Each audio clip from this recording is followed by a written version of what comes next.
में जल धाराएं चलेंगी, और अटलांटिक में चलेगी, हिंद में चलेगी और प्रशांत में। तो जो आर्कटिक होता है वहां जल धाराएं नहीं चलती। क्यों नहीं चलती है? क्योंकि वहां बर्फ रहता है। आगे देखिए इधर, अगर हम लोग बात करें अटलांटिक महासागर की, तो अटलांटिक महासागर में जो जल धाराएं हैं ये भूमध्य रेखा के सहारे चलेंगी। जो अफ्रीका का तट है यहाँ से चलेंगे। तो जो अफ्रीका का तट है यहाँ से ये जल धाराएं जब आपकी आती हैं तो पहले टकराती हैं कहाँ? तो उत्तरी अमेरिका तट पे और दक्षिणी अमेरिका तट पे।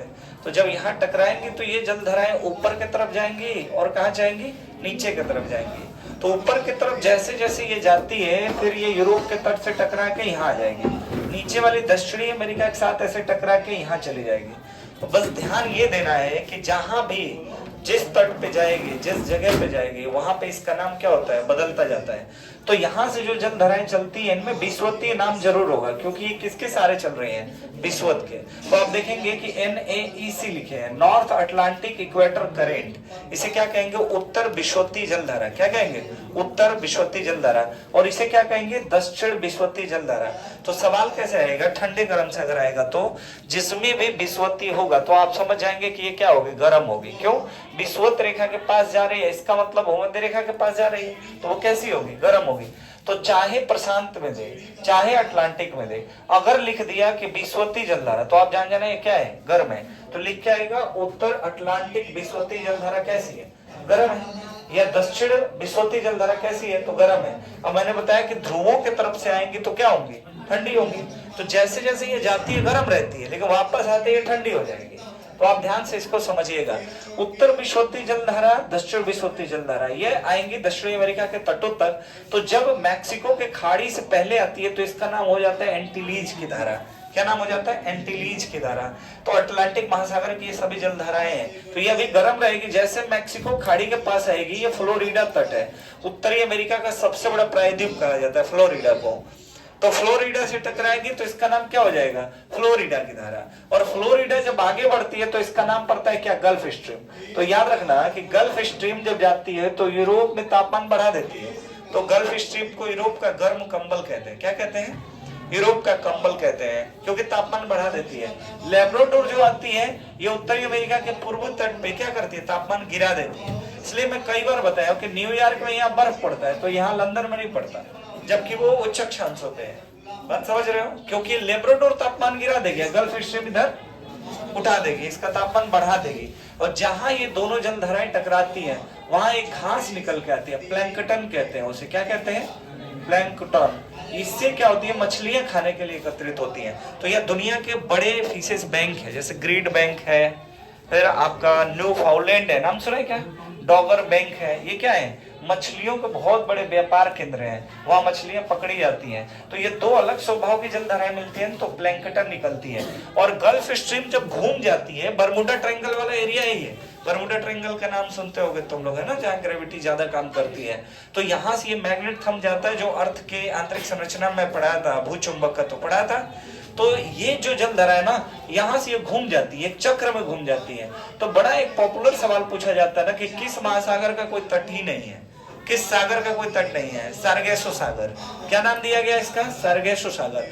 क्योंकि सारगेसो एक घास होती है और यहाँ एकत्रित हो जाती है, और यहाँ कोई जहाज भी जाती है तो फंस जाती है। इसको हमने नाम दिया क्या? महासागरीय मरुस्थल। ऐसे सवाल है कि महासागरीय मरुस्थल किसे कहते हैं? महासागरीय मरुस्थल किसे कहेंगे? सारगेसो सागर को। ठीक है, सारगेसो में अगर कुछ भी जाए तो फंस जाएगा। इतनी घासें होती हैं, उनकी जड़ों वाली घासें होती हैं। जैसे जलकुंभी देखे हो तो मान लो एक जड़ वाली घास है तो पूरे छाप लेती है। वैसे ही कल्पना कीजिए कि उस पूरे अटलांटिक के उत्तरी हिस्से में ये सारगेसो एक घास की तरह है जो एकदम जमी है, और वहां जल एकदम शांत रहता है। तो कई बार पूछा गया है सारगेसो सागर किस महासागर में है? क्या बताओगे? अटलांटिक महासागर में। ऐसे भी पूछता है उत्तरी अटलांटिक में कि दक्षिणी अटलांटिक में? तो उत्तरी अटलांटिक में। ये समझ आ रहा है ना? क्योंकि फिगर हट जाएगा तो फिर समझ नहीं आएगा, इसलिए मैं सोचा कि ये पूरा आप लोगों को समझा दूं। तो यहाँ सारगेसो के बाद जब गल्फ स्ट्रीम आगे बढ़ेगी तो ग्रीनलैंड के तट से एक जलधारा ऊपर से आएगी। तो ऊपर से आएगी तो कैसी होगी? ठंडी। इसे कहेंगे क्या? पूर्वी ग्रीनलैंड की धारा। एक चीज कल्पना करना, नॉर्वे ठंडा देश है, लेकिन याद रखिएगा नॉर्वे की धारा गर्म होती है। क्यों? क्योंकि अभी ये गल्फ स्ट्रीम के साथ जा रही है, ऊपर जा रही है, तो ये गर्म होगी। इर्विंग की धारा भी क्या होगी? गर्म होगी। नीचे की तरफ आएगी तो रेनेल की धारा भी गर्म होगी। ये स्कॉटलैंड, वेल्स और ग्रेट ब्रिटेन वाले द्वीप है, इनके साथ जब अफ्रीका के तट पे आएगी तो इसका नाम होगा कनारी की धारा। अब यहाँ समझने वाला बात है, अपवेलिंग जो लिखी है, जैसे एक सवाल आता है कि महाद्वीपों के पश्चिमी तटों पे मरुस्थल क्यों बनते हैं, उसका आंसर यहाँ से मिलेगा कि अपवेलिंग कब होता है, कैसे होता है। तो ध्यान दीजिए, यहाँ जब ये नीचे की तरफ आएगी तो इसका नाम क्या है, कनारी की धारा। और जो लौट के जा रही थी जिसका नाम है क्या, प्रतिविश्वती जलधारा। तो ये बताओ कि ये क्या है, गर्म, और ये क्या है, ठंडी। अब ये दोनों मिलेंगी तो ये ऊपर नीचे होने लगती है, अपवेलिंग करने लगती है। समझ रहे हैं, जैसे अब वेलिंग हुआ, ऊर्ध्वाधरण जिसे कहते हैं, जैसे अब वेलिंग हुआ ऊपर का मानसून क्या हो जाता है, विफल हो जाता है। इसलिए अफ्रीका के पश्चिमी तटों पे यहाँ दुनिया का सबसे बड़ा मरुस्थल बनता है। कौन सा मरुस्थल, सहारा। सहारा बनता है कि नहीं बनता। वही नीचे देखो, बेंगुएला की धारा प्रतिविश्वती जब यहाँ घूमती है और यहाँ पे मानसून नहीं बनता तो यहाँ कालाहारी और नामीबिया जैसे मरुस्थल बनते हैं। क्या बनते हैं, कालाहारी और नामीबिया, बहुत बड़े बड़े मरुस्थल सारे महाद्वीपों में देखने को मिलेगा। जहां ठंडी और गर्म जलधाराएं टकराएंगी वहां पे अपवेलिंग होगा, और अपवेलिंग के कारण ऊपर मानसून नहीं बन पाता, और पूर्वी जो मानसून है पश्चिम तक जाते जाते खत्म हो जाते हैं। इंडिया में भी देखो, थार का रेगिस्तान तो किधर बनेगा, वो राजस्थान में बनेगा, पश्चिमी तटों पर बनेगा। समझ रहे, तो अधिकांशतः जो मरुस्थल है वो पश्चिमी में बनते हैं, और 30 अंश से 35 अंश उत्तरी और दक्षिणी गोलार्ध में बनते हैं। बनेंगे कि नहीं, उधर मैप में आप देख सकते हो कि उसी के अक्षांशीय के बीच ये जो मरुस्थल है वो देखने को मिलेंगे। अब देखिए दक्षिण की तरफ आइए, तो दक्षिण की तरफ जब आएगी तो ये ब्राजील है, दक्षिण अमेरिका का सबसे बड़ा देश। तो इसके तट पे जो जलधारा है इसका नाम क्या पड़ता है, ब्राजील की जलधारा है, ये गर्म है। नीचे फाकलैंड में आएंगे तो ये क्या हो जाएगी, फाकलैंड की धारा है, ठंडी हो जाएगी। और नीचे पश्चिमी प्रवाह या अंटार्कटिका प्रवाह जिसे कहते हैं, ये ठंडा कर देती है और अफ्रीका के तट पे आती है तो इसका नाम बेंगुएला की धारा हो जाती है।